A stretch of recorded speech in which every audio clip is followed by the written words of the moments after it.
Hi guys and welcome back. Today we're going to be in San Isidro, the port of entry. It was not very.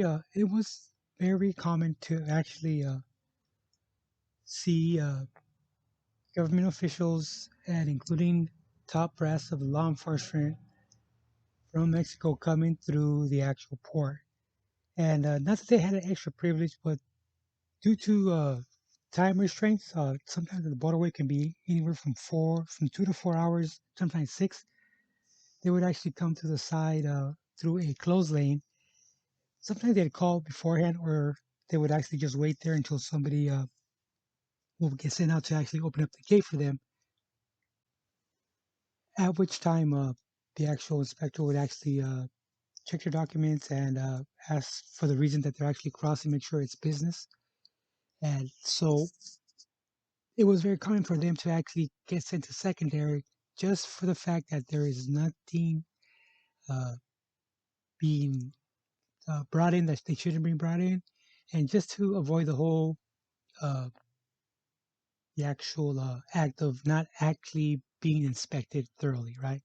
Just to get that out of the way. So actually, they would come into secondary, and secondary would actually just do a quick review of what they're bringing across, the trunk and all that, and not really focused, but you do have to actually make sure that they don't bring any kind of weapon across. The laws have changed since then. So when I was actually down there, there's a treaty that was actually honored, and no government agencies or agents can actually cross weapons. That goes north and south, so for both countries. So we quick check on that, and also to make sure that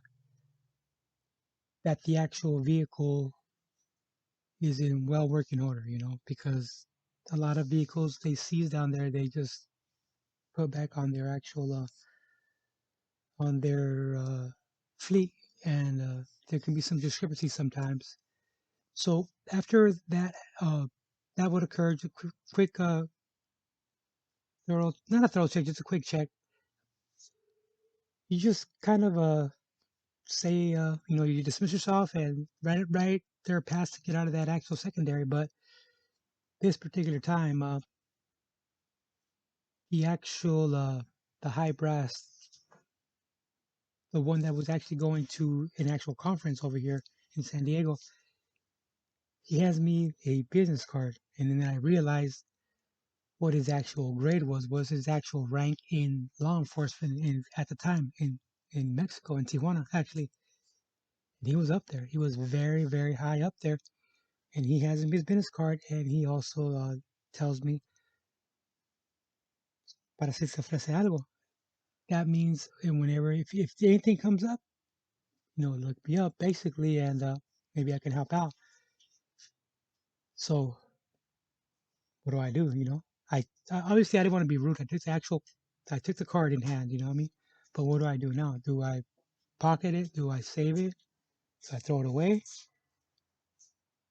That just by having that card, you can raise lots of suspicions on your end. So what I ended up doing, I ended up walking over to the supervisor's office and explain the situation and hand him the card, and now it's off my hands. Now there's no doubt that I have his information now, and when I tell you he was a top brass, he was very, very top brass at the time, and stuff like that. You just had to be careful because somebody saw you take that card, or just by that, they can make the phone call on you, and now you have some explaining to do, when it comes down to actual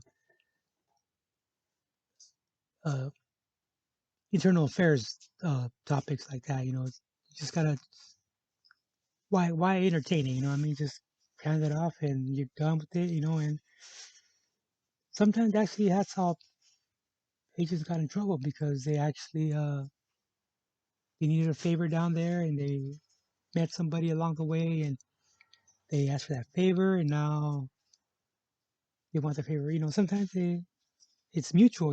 The favors. And that can get you in trouble. That can get you in a lot of trouble actually.